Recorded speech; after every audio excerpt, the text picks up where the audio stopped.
1 minute.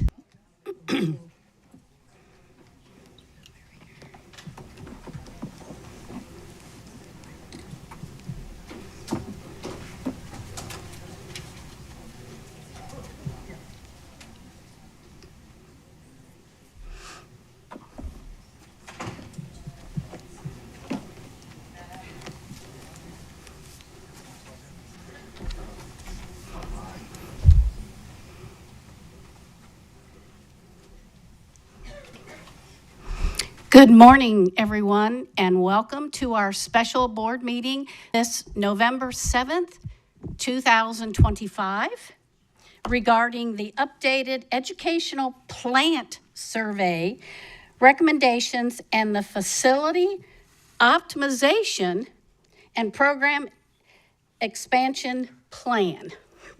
So please remove your hats and place your cell phones on silent. And please stand for the Pledge of Allegiance. Thank you.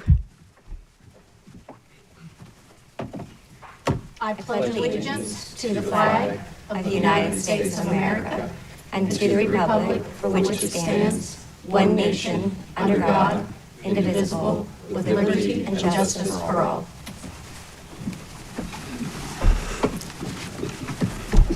So, Mr. Connor, would you like to present your future focused strategic initiative plan? Thank you, Madam Chair. It was a wonderful opportunity on Tuesday to share in depth where we have come in this evolution of a process over the last several months to really secure our programmatic offerings and what we're offering to our community in terms of educational experience of Sarasota County. We have coined that our Future Focused Strategic Initiative. And as a follow-up to that detailed plan that we shared on Tuesday, the board did ask for me to bring some projected financial impacts. And so I'd like to take a moment to do that before we begin public comment. So really a big part of the plan, and it's multifaceted, but a lot of the heavy lifting of the plan really focuses around the conversion of our current K-5s into K-8s. So we have several schools that are being focused for that opportunity. So why a K-8 conversion? Well, first off, our families have asked for that. Having less transition between the elementary and middle grades brings for stronger relationships. Students really get to love their school and that comfortability that really helps them be academically successful. And it reduces the movement that sometimes can be a barrier to the progress of learning.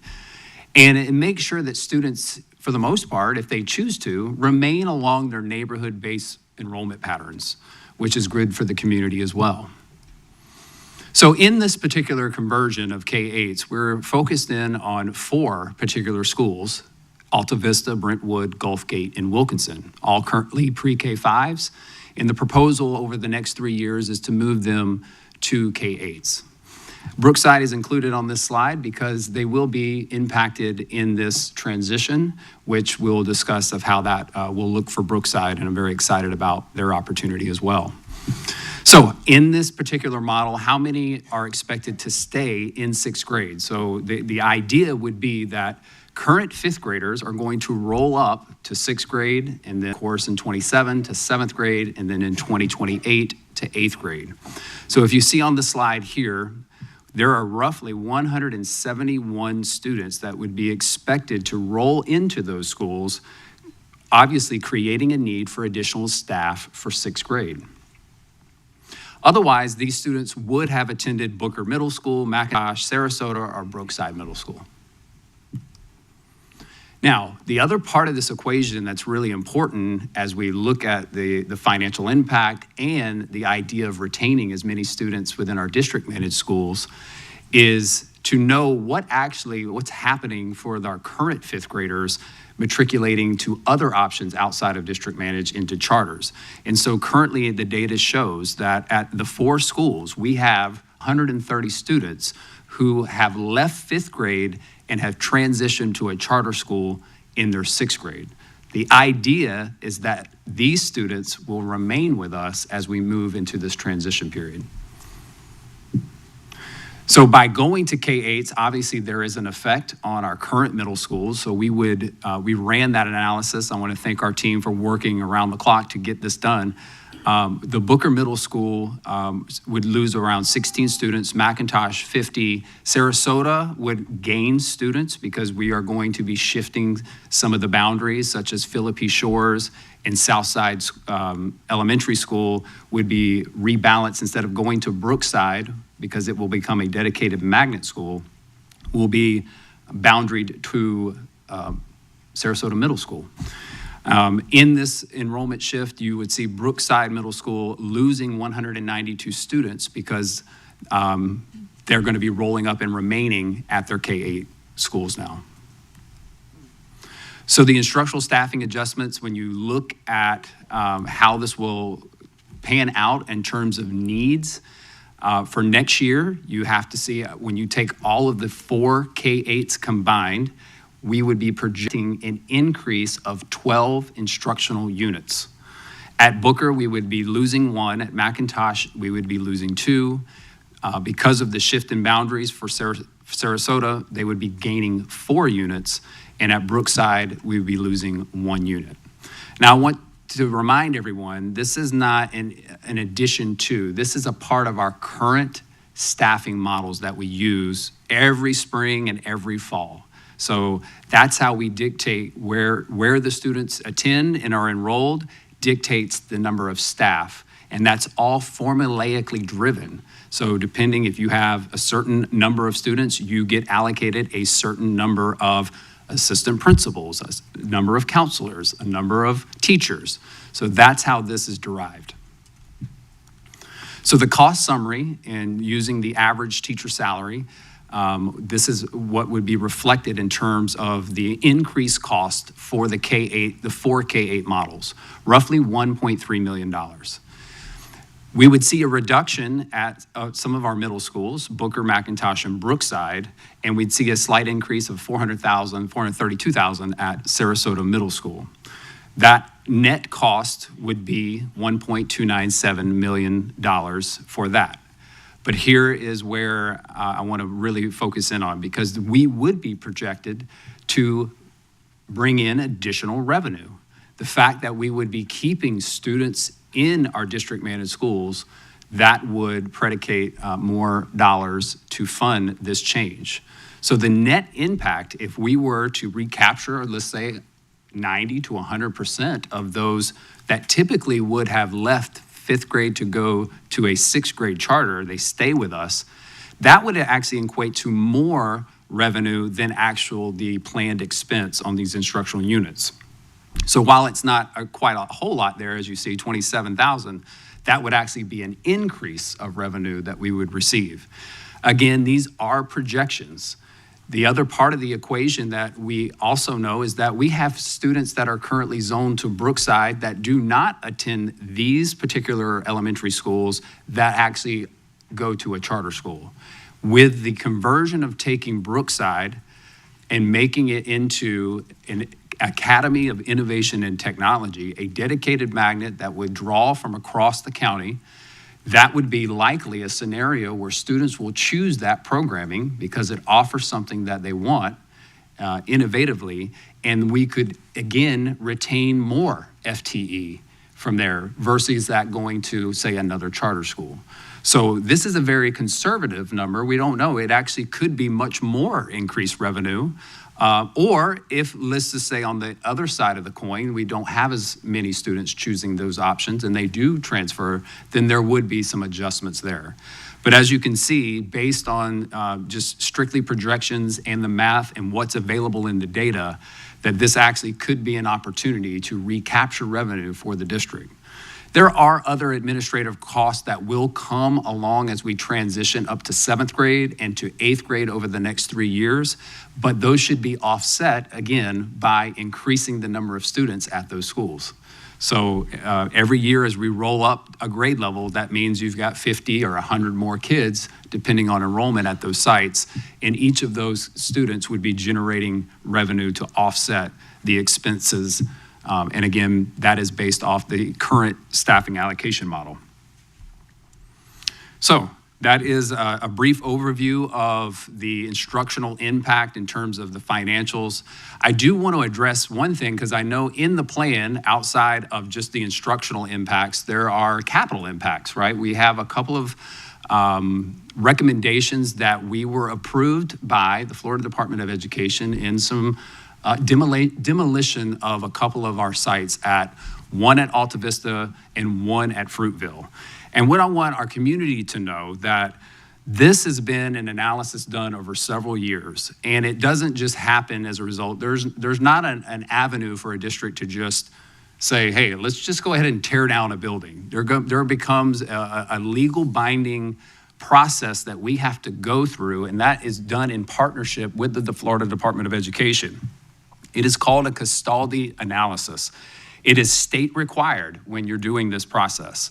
So it helps us determine, does it make more financial sense to renovate a building or to replace it? And so that it will take the analysis of the cost of what it would take to bring a building up to code and the standards versus what it would cost to build that new. And once it reaches a certain percentage, then the recommendation comes back and basically says it is better to either demolish, replace that building rather than repair that building. And that is what we're doing in the two instances in this plan. So at Alta Vista, we have a very old building that is not useful to us. We don't even hardly utilize it at this point. We do not hold classes there. It's very, very old. It has outlived its usefulness. And it makes more sense for us to actually demo that building than it does to invest money into repairing and renovating that building. Also, the same goes for, there is a building 5 at Fruitville that would fit the same scenario as well. And so I just want to make sure that, we didn't just go in and start hand-picking buildings to start demolition. These were buildings that have long existed, that we have known for a long time needed to go through this process, and we don't get to just choose it. We actually have to go through an approval process for that to happen. And it has to make financial sense for the district, and that's where we're at with that. So at this point, I will turn it back over to you, Madam Chair, and answer any questions you have or public comment, wherever would you like to go? I thought, excuse me, that we would do the public comments and then tie this in. Any questions or comments from the board, we would tie that in with the rest of the presentation. So with that, welcome to the public comment section of our meeting regarding the agenda items. Each speaker will state their full name and will have up to 3 minutes. A timer will appear on the screen. Please conclude promptly when the timer ends. The mic will automatically turn off when the timer reaches 0. Abusive language will not be tolerated. Outbursts, applause, or other interruptions that disrupt the meeting are not acceptable. Any person that interferes with the orderly process of this meeting after first being warned that such continued interference will result in removal, and you will be removed. There are speakers in the room behind me that allow board members to hear public comments when stepping away from the dais. When your name is called, please approach the podium. If you choose to pass, you will forfeit your time to address the board. As a reminder, a recording cannot be played during your 3 minutes of public comment. We appreciate your cooperation, so let's begin with our first speaker, Mrs. Tompkins. Thank you, Chair. The first person is Julie Forrester, followed by Jeff Craig and Julie Turner.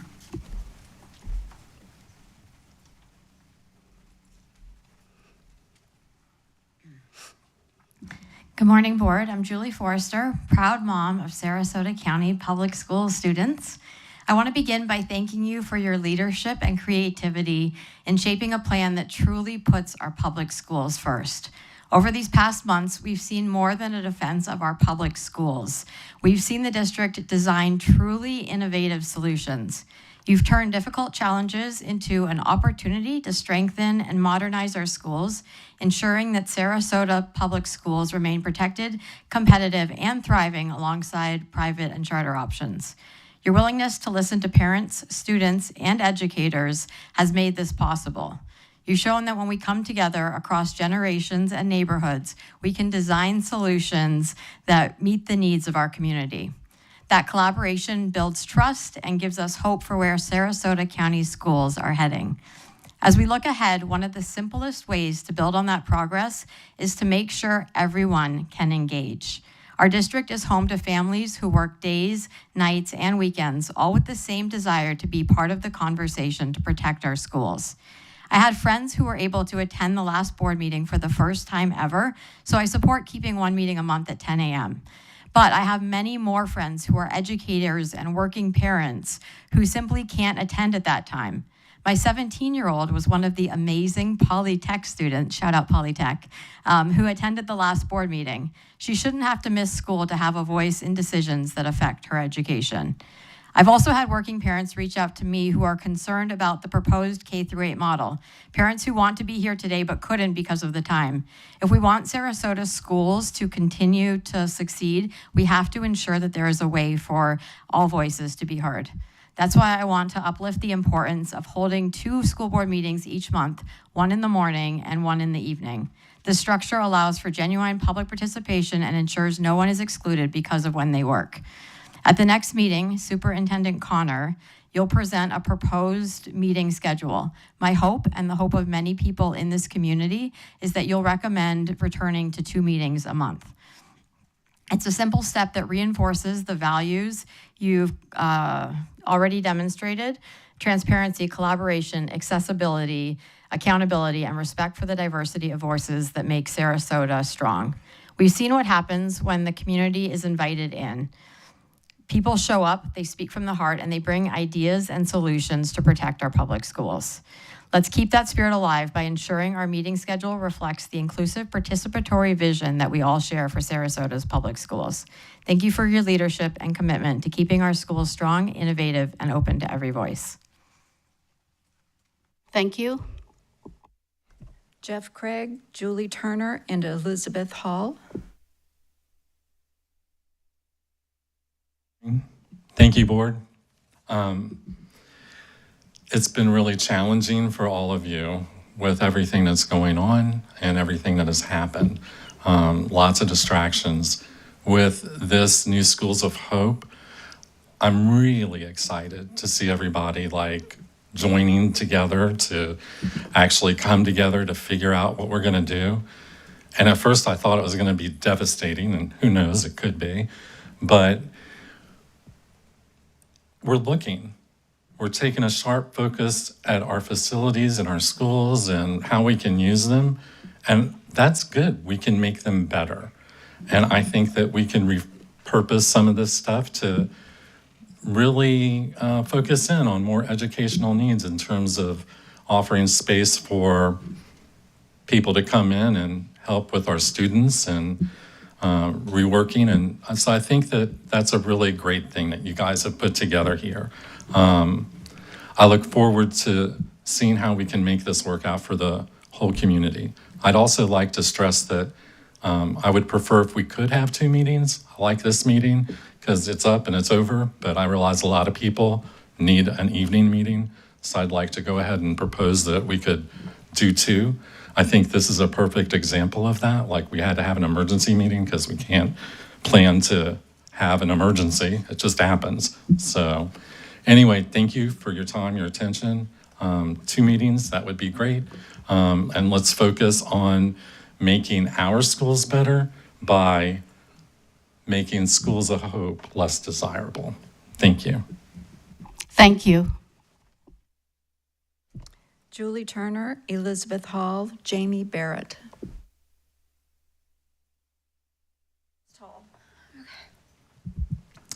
Hi.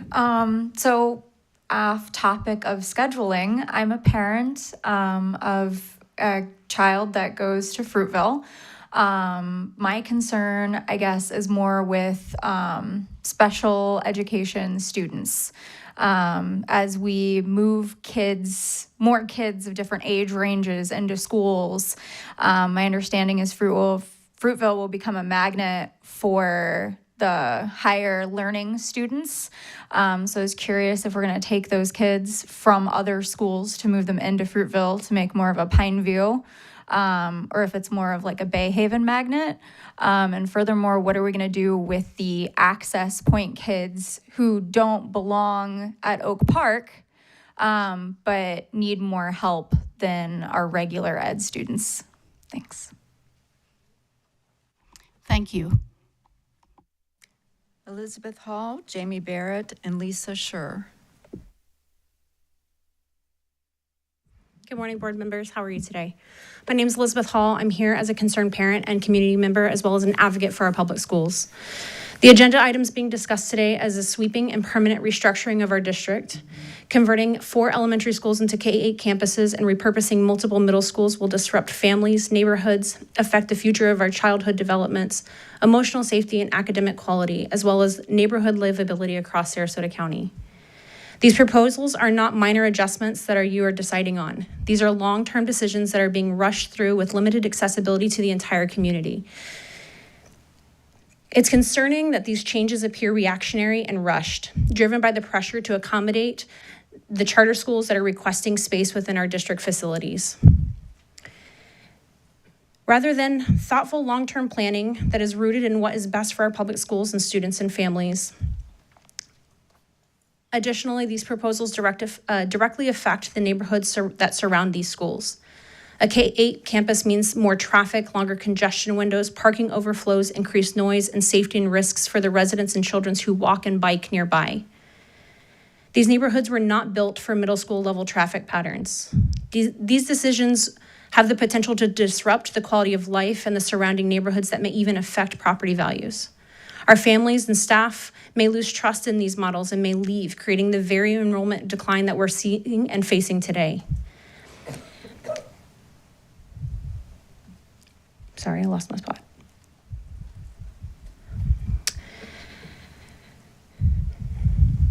We cannot allow instability to open doors for these entities that are not rooted in our community or held in the same standards of transparency, accountability, and long-term commitment. Our schools and our community deserve decisions guided by foresight, transparency, and responsibility, not urgency and outside influence. I'm asking this board to seriously consider the implications that this may have on a long-term effect for our communities. Our children deserve stability, our neighborhoods deserve a voice, and Sarasota County leaders need to make sure we are listening at all costs that are being presented here. I appreciate the time and thank you so much. Thank you. Jamie Barrett, Lisa Schur, and Laura Nelson. Oh, is this on? There we go. Good morning. I'm Jamie Barrett. And I really, truly want to thank Mr. Connor and everyone involved for coming up with solutions on how we can save our public schools. I'm so excited that all the board members are coming together and showing true leadership. They say necessity is the mother of invention. Changes are hard, and it's going to take everyone in the community to understand why we need to make these changes to save our public schools. Transparency creates teamwork, and uncertainty creates chaos. The legislators have been trying desperately to pass this for-profit corporation to come into our schools, and has been rejected over and over again. Then over our summer break, they snuck in a bill and passed it, and I'm not certain that all the legislators even understood what harm it will do. Keep in mind, we just all found out about this 2 months ago. As a retired business owner of Sarasota, I must say I'm especially excited about the Junior Achievement Discovery Center idea. That students can learn hands-on real-life skills on how to create businesses, be leaders, employees, and how to work as a community and build a business together. I got a loan I took a risk. I built my business from the ground up. I didn't ask taxpayers to give me a free ride. America is built on small businesses, not hostile corporate hedge fund billionaires to use our tax dollars to start a business in our schools. I want to see in the future the excitement of building our business and working together and staying strong as a community. I'm excited about these new opportunities you have proposed. And as a final note, I do too also ask for 2 meetings a month, one in the morning and one in the evening, so everyone has the opportunity to learn and understand why we have to make these changes. Thank you. Thank you. Lisa Scher, Laura Nelson, and Barbara Reno. My name is Lisa Scher. I'm a resident of Sarasota County and the proud mother of a graduate of Sarasota County Public Schools. First off, I would like to thank Mr. Connor, and I would like to thank all the people, some of whom I'm sure are sitting here today, but there are a lot more of them, I'm guessing, that have been working on this plan for some time. I asked Mr. Connor a question the other day, whether this, because I think a lot of people's reaction to the strategic plan is that it was somehow all thrown together in order to deal with the Schools of Hope issue. And he made it very clear that it's not the case, that he and his administration have been working on this for many, many months. So, I strongly support the plan. I think it's an excellent piece of work. It shows a lot of thought. I'm also very happy to see the school board all rowing in the same direction for a change. The one thing I am one of the co-founders of an organization called Support Our Schools, and we were established 4 years ago when some of us became aware of the plans to destroy public education. And it was really hard to get people, as is the case most of the time, to get people interested in understanding and doing something about stopping this egregious thing that's taking over our public schools. So what I want to say to the public, to people, is that this is not the end of this, by a long shot. We still have issues with billionaire corporate interests trying to suck money out of our public schools.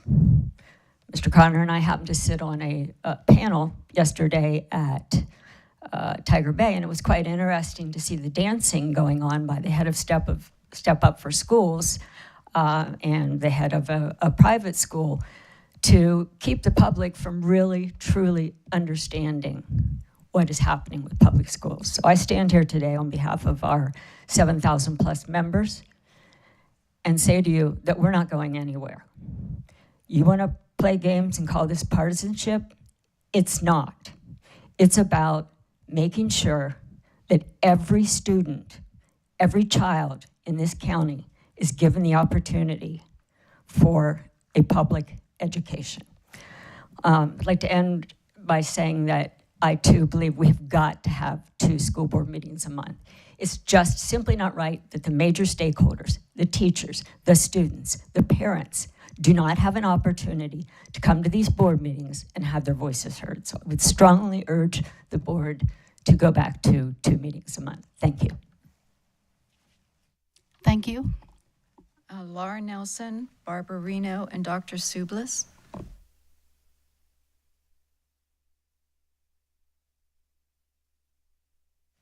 Good morning. My name is Laura Nelson. I'm a full-time resident of Sarasota County. I would like to speak on both agenda items today as an all-in-one topic.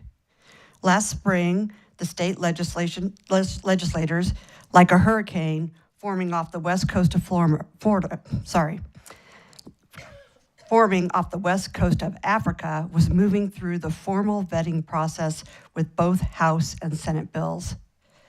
As this hurricane of a bill was forming, It was built to drain public schools to benefit private operators. The bill, known as Schools of Hope, did not advance in the spring 2024 session. After regular session, during the extended session, to pass the budget, the bill slipped into the budget package, sidestepping the normal vetting process to allow charter schools operated by private operators to locate inside any public school with open seats. This changed from the original bill in the regular session that was designing that bill to operate in schools specific to performance levels or underperforming school districts or underperforming schools themselves.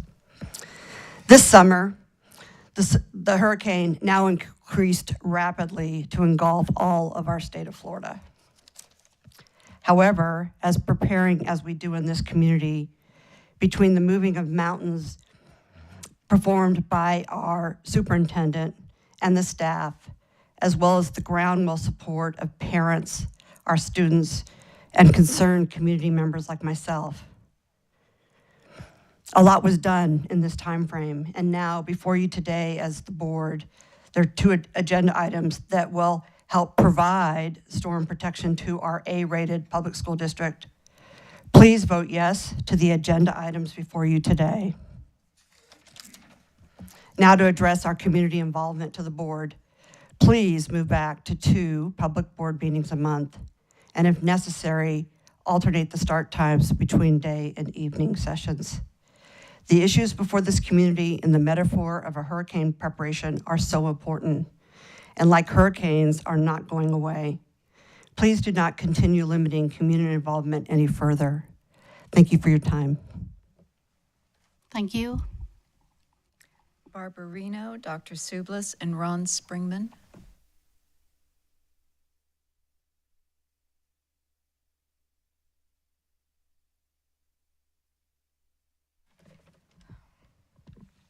Thank you. After much investigation and research that I have been doing, I found that some districts in Florida felt that there was a hostile takeover of public schools by Matter and Hope charter schools. In Duval County, they expected that these charter schools would divert money from their own school budgets for their own purpose. They noted a negative impact on the students, staff, and school programs when the charters moved in. Public school policy should include academics and student welfare and support.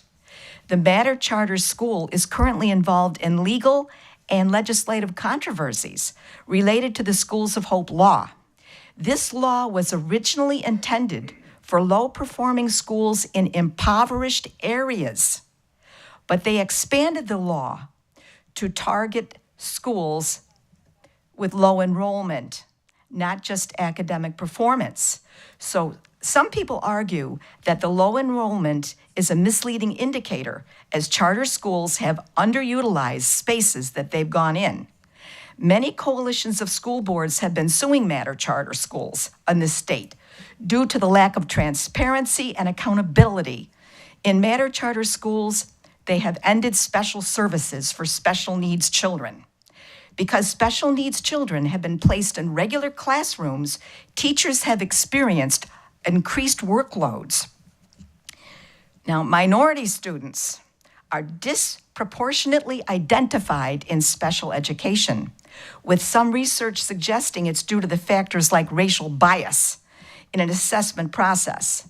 There is evidence that the minority students are more likely to be misclassified with disabilities like emotional disturbance and intellectual disability rather than learning disabilities. Students who are placed in special education are sometimes moved to less resourced classrooms with lower expectations. Thank you very much. Thank you. Dr. Sublis, Ron Springman, and Deb Hayes.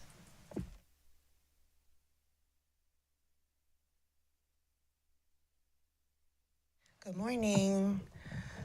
My name is Dr. Theoni Sublis, and thank you for your time today. I I come to you today just really sad. Give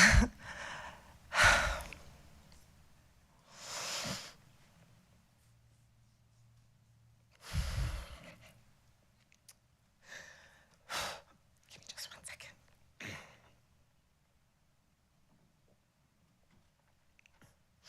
I wasn't expecting to get this emotional, sorry. I can't express to you how much I love Sarasota Public Schools. I can't believe I'm this upset, sorry. Give me just 1 second. Can I go next? Can I switch my turn? I gotta have a second to calm down. Is that okay with you? Okay, I got it, I'm good. Don't worry about it, don't worry about it. You don't have to change the rules for me. I can't express to you how much I love Sarasota Schools. I am a Barracuda. I'm a Barracuda. I'm a Ram for life. My daughter now, she was an Astro, she was a Panther, now she's a Ram. And I just feel like so many of us in this community saw this coming. We saw it coming. We've been here endlessly for years, at least 4 years. Organizations have been developed in the last 4 years, begging this board to pay attention to the tsunami that we are looking at right now. We just banded together as a community to speak our voice against universal school vouchers, against bringing in more for-profit charter schools, which y'all just decided to do again recently. All these culture wars that have made our families flee. These culture wars have made our families flee. And I understand that that's by design. I get it. You wanted the families to flee because, I'm not meaning you, I'm talking about the state. The state wanted the families to flee because they wanted the vacancies. They wanted the vacancies so they could do this. So they could do this thing. It's all by design. And here we are, facing it. So this insidious legislation that the previous speaker was talking about, I felt like she was talking like we were in 1972 before IDEA. IDEA is the Individuals with Disabilities Education Act. And IDEA protect all those kids, and we've come so far over the last 50 years. Her research was excellent. I just love that speech. Thank you for that. And anyway, I beg of you to vote yes on this. I just want to say thank you before I lose my time. Thank you, Superintendent Connor. You've been amazing in the community. Your voice has been so strong. You're rallying people behind you. You came up with a plan. I think the plan is good. It breaks my heart that things are happening the way they're happening. I know that it's been more than 2 months you've been working on this because I've talked to school board members about components of these plans that have been ideas, and you've been able to put them together. And I thank you so much for your advocacy and your support. As Lisa Scher said, thank you.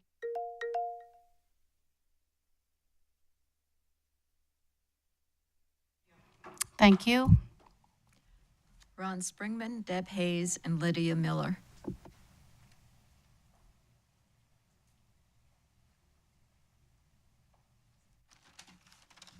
Ron Springman, independent voter with 2 honor students in Pineview and Venice Middle.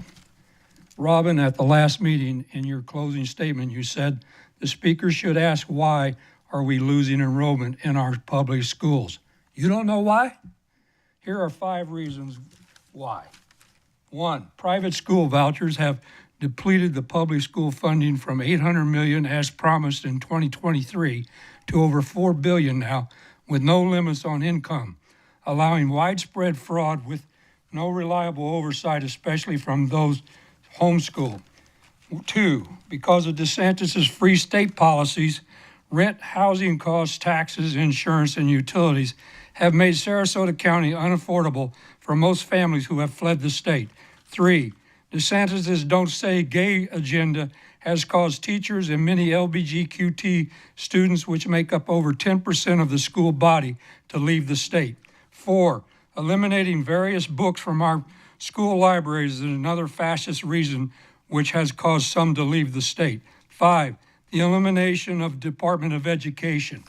Bridget, you last February board meeting, you stated you supported Trump eliminated Department of Education, and you utilized the speakers about their you criticized the speakers about their facts being untrue when in fact it was you who stated false facts when you said the annual yearly operational administrative costs alone for the Department of Education was $80 billion, unquote. The real fact is it has been less than $8 billion a year for the last 10 years. Being you are not for the Department of Education and choose to send your kids to voucher-funded private schools, in my opinion, you are not fit to sit on this board when you are financially capable to pay for their education with 8K vouchers.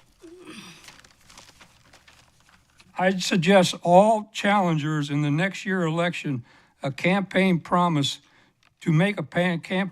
to bring back 2 meetings a month, one at 10 a.m. and one at 6 p.m. so more parents and students can participate. Also give 3 minutes to speaker comments. Thank you. Deb Hayes and Lydia Miller. Good morning. My name is Deb Hayes, and I'm here as a taxpayer in Sarasota County. I'm in support of both agenda items today. With that support, however, comes one question and some requests.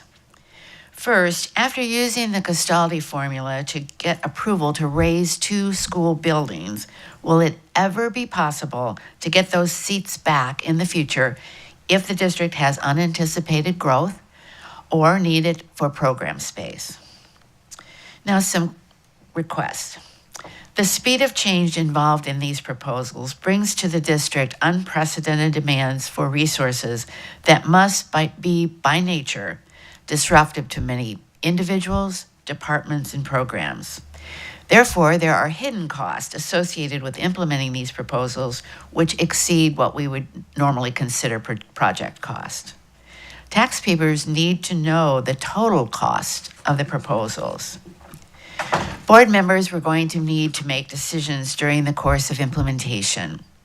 To be fully appraised, they, as well as the public, should be updated with pro forma budgets in all aspects of the project.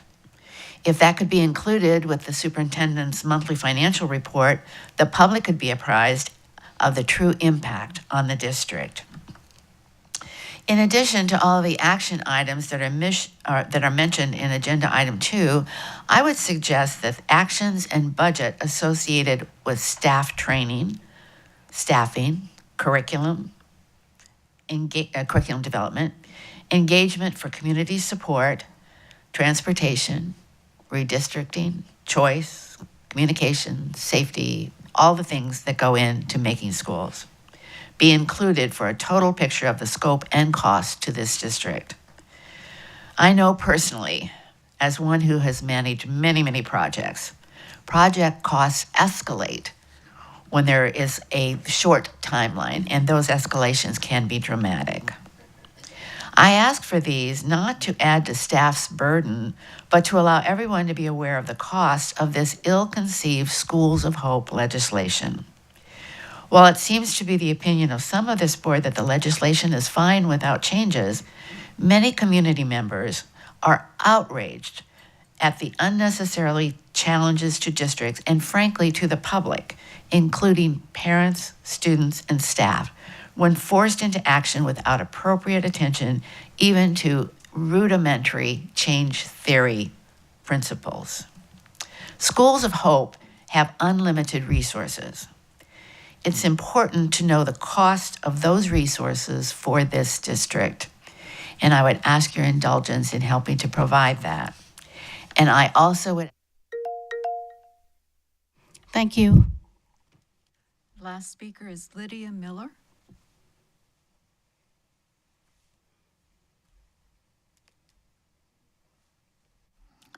Thank you for allowing me to speak. And I really appreciate everybody here, and I do appreciate public schools and what you do to keep our schools public.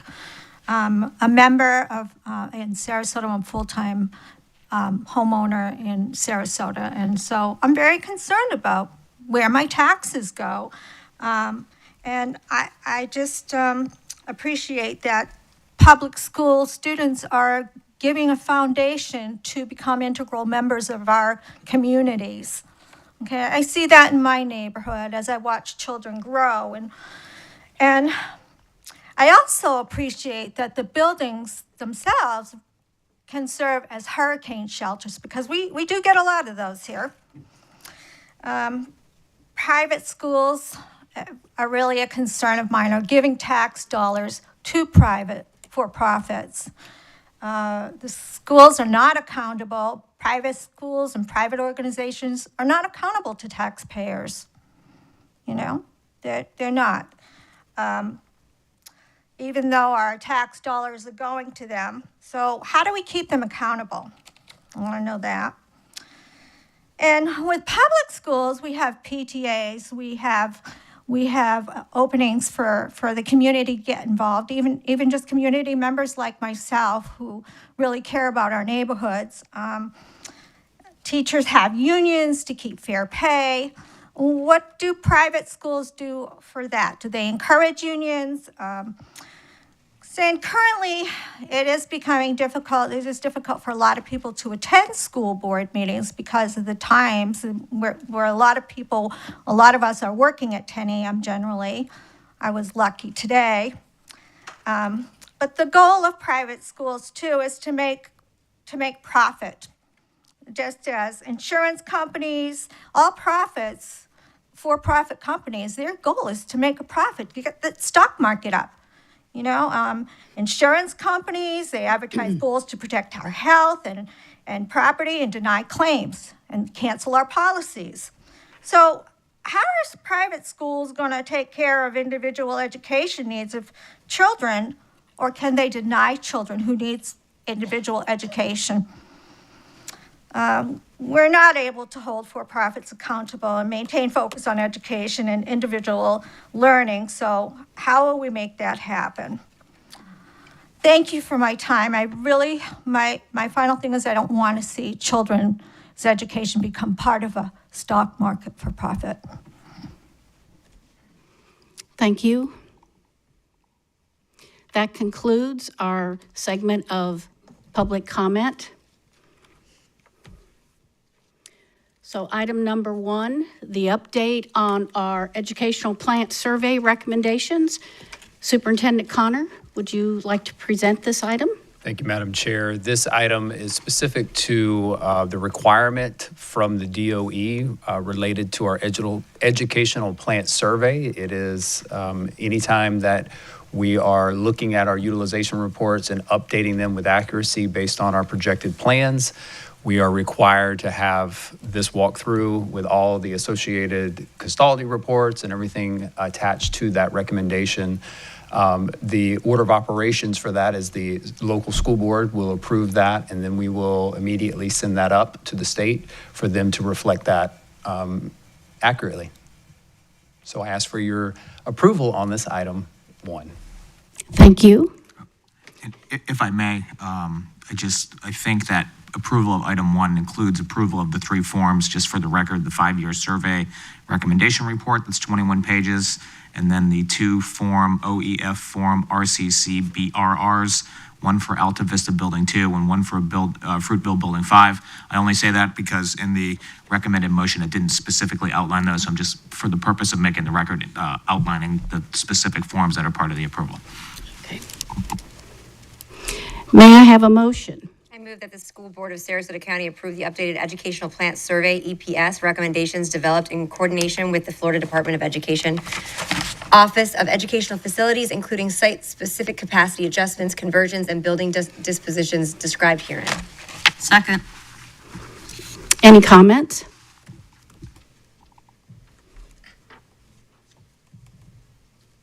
Mrs. Ziegler? Thank you, my button wouldn't work.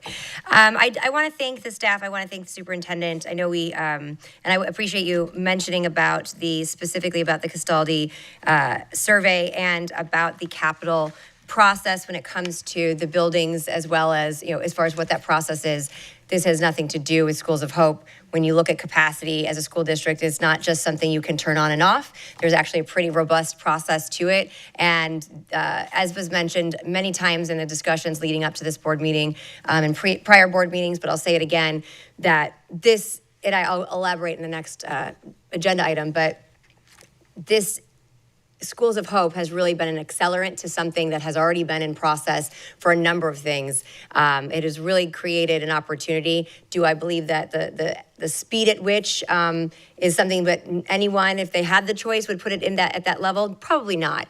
But I do think that the leadership here certainly has illustrated their ability to execute with an extraordinary proposal, but also the work that was done before this, looking at how do we strengthen our schools? How do we become more efficient? How do we optimize all of the space that we have, which is truly being a good steward of taxpayer dollars, really is a foundational piece, I think, that this board and certainly the superintendent and their team hold very dearly. So I appreciate this work. I appreciate you highlighting that, Mr. Superintendent, and I do support this motion.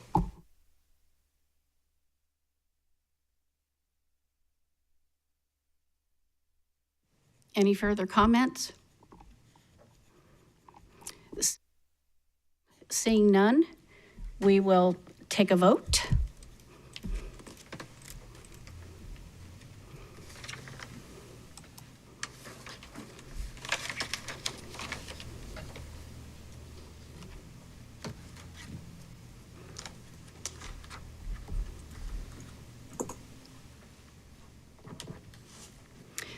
The motion passes 5-0. Thank you, members of the board, for that. Item number 2, facilities optimization and program expansion plan. Superintendent Connor, would you like to present this item? Thank you. This is really the initiation and the delegation of authority for myself and the team to really plan, implement, and adjust all the necessary actions that it will take to fulfill the Future Focus initiative. There are a lot of agreements that will need to be taking place. There's going to be grade configuration changes at our schools. There's going to be the possible renaming of some of our facilities. So in the vein of delegating that authority, so obviously anything legally bound to come back to the board for approval, obviously we'll do so. If, for instance, if we were to solicit and sell property, the landings or whatever, we would obviously bring that back to the board. But what I'm asking here is to kind of cut through some red tape, delegate some of the authority to enter in some agreements and MOUs, and of course, following all of our board policy for approvals, bring that back when necessary so that we can launch this exciting plan. Thank you, Superintendent Connor. May I have a motion? I move for approval of the Facility Optimization and Program Expansion Plan, Future Focused Strategic Initiative. Second. Please vote. Or comments? If I may, does the motion encompass all of the bullet points, just They- since it's a delegation of authority? Yeah, It is, okay, thank you. Yes. Any comments?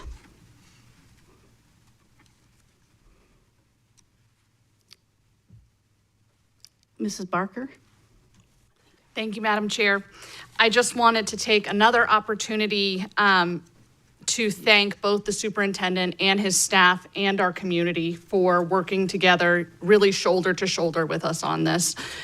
This is not possible in every place, but it's possible here in Sarasota because of you all.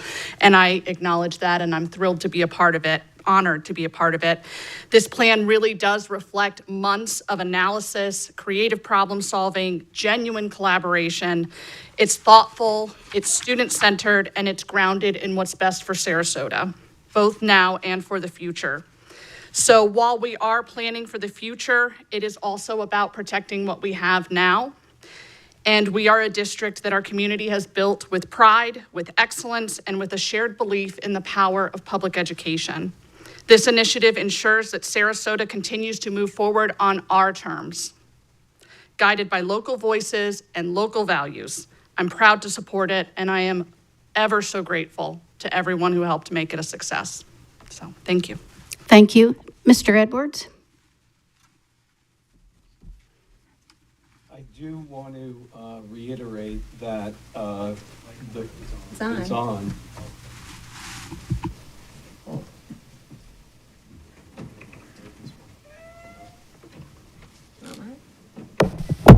There we go. There we go.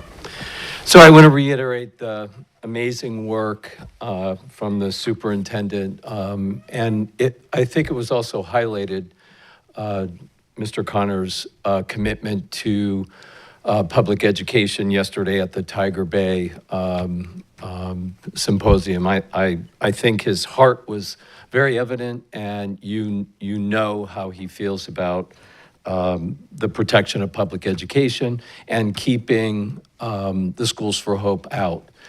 I do want to, and I want to make sure that every single person that has worked so tirelessly on this plan, and I also want to reiterate that I have been having conversations with Mr. Connor and his team about the under-enrollment issues pretty much from the time that he got here, so that we had opportunities to roll out in a much more planned, timely, sequential way.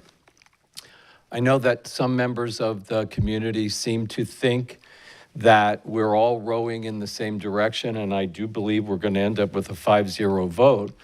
But if you listen intently, I often hear that it's not because of Schools for Hope. It is because of Schools for Hope, and it is because of this express timeline. And I'll point out to you that I would never approve this kind of conversation without a substantially more robust budget.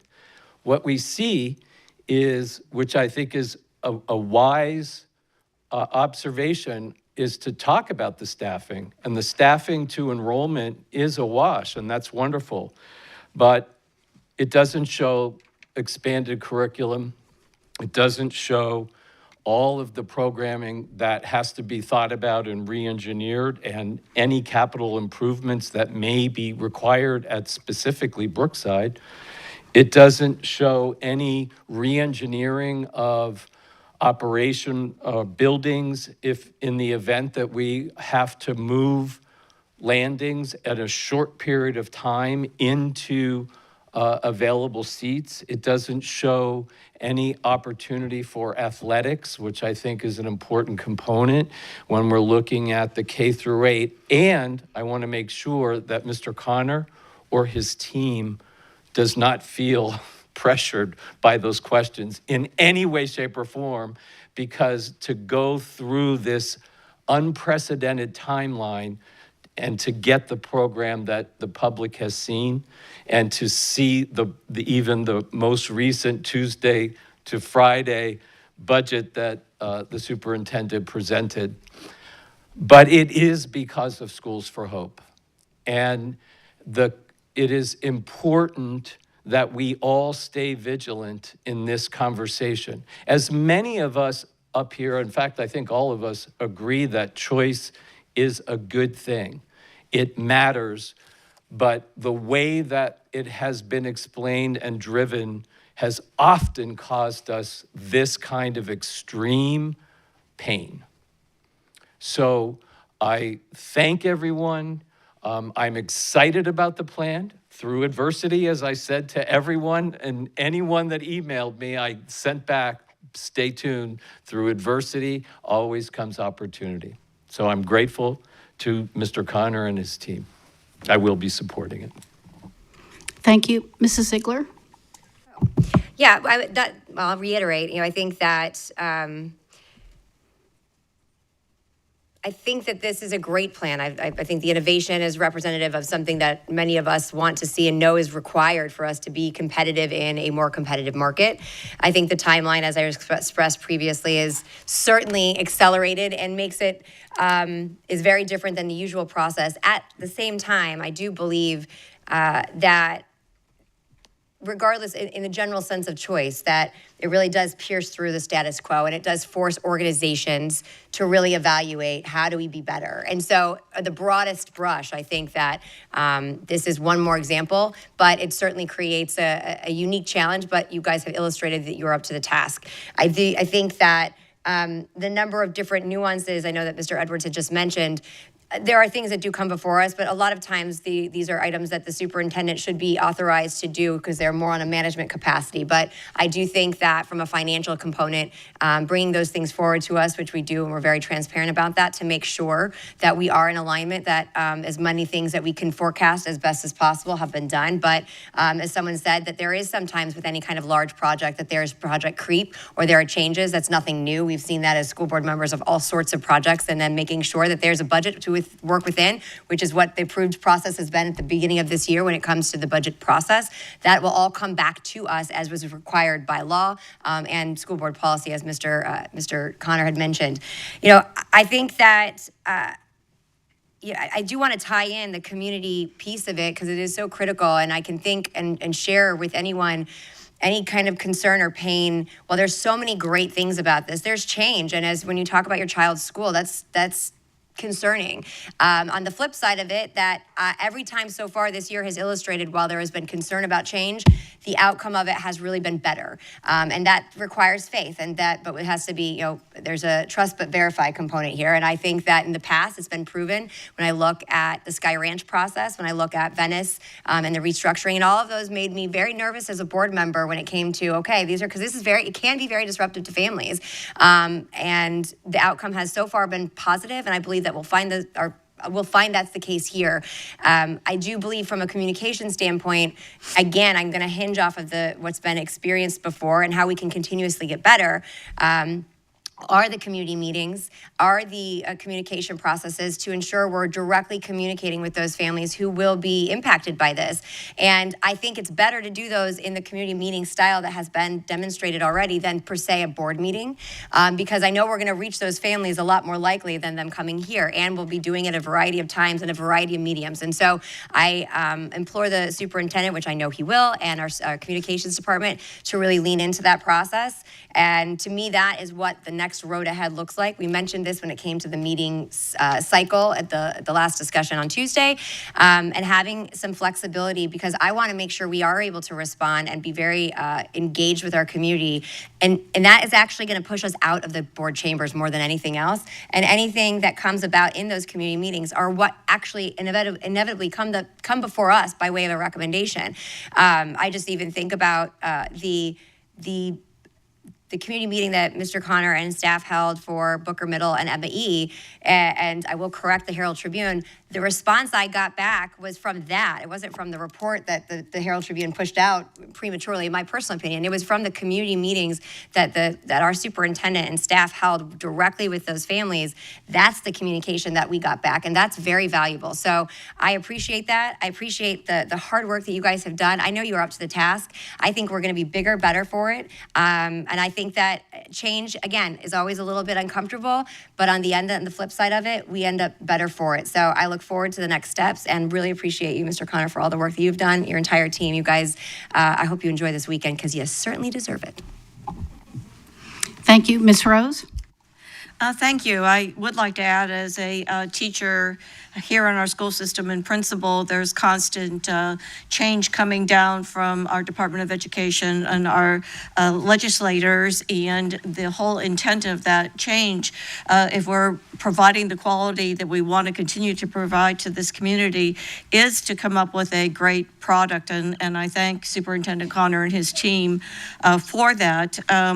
K-8 schools have been discussed. This is not new. They've been in a discussion at the district level and as a principal for at least a decade, and the research supports K-8 schools being a positive for the community and for the public school system.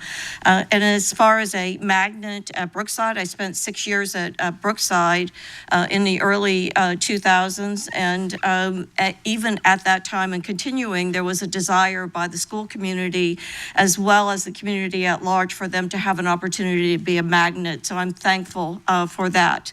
I do want to speak to Superintendent Connor, and my individual intent in making the motion to bring Superintendent Connor to Sarasota County Schools was to grow innovation. That was part of my intent, and competition in programming and in student performance, and both of those things are occurring, and not just because of Superintendent Connor, but because of his reorganization of the district office. The team is phenomenal, and that's how we get these results in the community meetings that you've held with input, have been part of this process, and I know that we will continue to do that. And I thank everyone involved, and we'll be supporting this, of course. Thank you.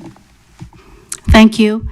And I also would like to thank Superintendent Connor and his team for everything you've done. And the next 9 to 10 months are going to be really busy for you, and continuing to be busy as you evaluate as we move into this. So thank you very much. And I would like to thank everybody in the audience for coming, for your input, and the community that is here. I appreciate what you've said. The past week in my community where I live, which I represent Brentwood, McIntosh, and Sarasota High, and the families in my little community take advantage of school choice. And I ask them why. Why aren't you going to Brentwood? Why aren't, and it's never anything critical about the schools. It's just what they as a family want. And I've kept them abreast as much as I can of what is going on, and I have not got one negative thing from the people I talk to. Now that I'm clarifying that. That doesn't mean there isn't negativity out there. It's not coming to me when I meet with the people in my community. So I do thank everybody, and I think it is time for a vote.